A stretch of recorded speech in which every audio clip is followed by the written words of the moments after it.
The presence of the storm to indicate the absence of God. Sometimes when you enter into a storm, and there are all kinds of storms, health storms, physical storms, financial storms, emotional storms, there are all kinds of storms. I'm not talking about the storms that rain down water and the lightning and the thunder and all of that. I'm talking about storms that other people can't see. Undetectable storms. Storms that make people think you haven't been through anything. Because you get up out the bed every morning and you put your hair up and put your makeup on and they don't know you put your smile on just like you did your makeup and walked in smiling because you were going through a secret storm. See, when you're going through a visible storm, somebody will hand you an umbrella or a raft or some help or some assistance because they are aware of your suffering.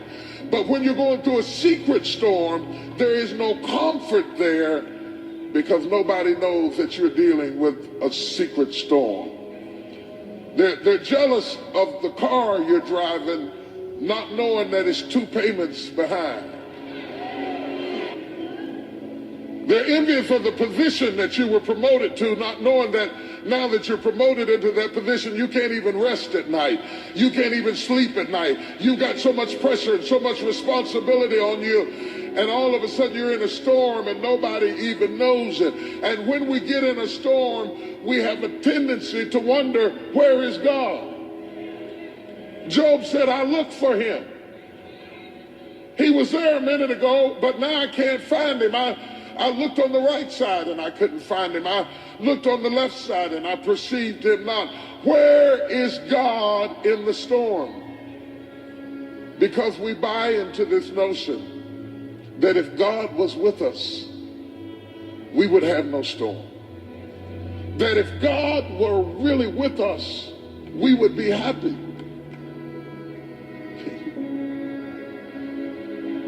That if God were really with us, everything would go smoothly.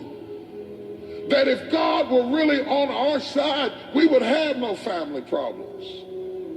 If God were really with us, our bills would be paid. How could God be with us and us be in foreclosure? Job said, I can't figure it out. How could my kid die and God be with me? How could my house be on fire and God be with me? I looked for him. I looked for him. I didn't see him. I looked on the right. I didn't see him. I looked behind me. I didn't. You said you had my back. I didn't see him. I looked in front of me. I thought he'd lead the way. I didn't see him. But you cannot see in a storm. That's why he told you to walk by faith and not by sight. You cannot see in a storm. Don't look for God to be sensual in your storm. He will not appeal to your senses. Your senses add to your comfort. God will not make you comfortable in your storm. But just because you are in the presence of a storm, the storm does not negate the presence of God, nor does it indicate the absence of God. The Bible said he is a very, very present help in the time of trouble. If you're looking for God, he's in the storm. He may not be saying anything, Peter. You may find him asleep on the boat in the bottom of the ship, but don't think that he jumped off the boat because you were in a storm.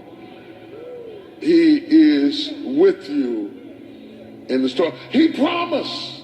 Whenever God promises you something, he says, you may not have it in your sensual realm right now, but I promise you. He said, he promised me, when you pass through the water, I'll be with you. He wouldn't have said that if his presence was apparent, because you never promised the obvious. He said, but when you pass through the water, you got my word on it. I am in there with you. You may not see me, you may not feel me, you may not sense me, but I tell you what, all the while you're stroking in the water, understand you are not stroking by yourself. Don't be so aware of the storm that you lose awareness of the God in the storm.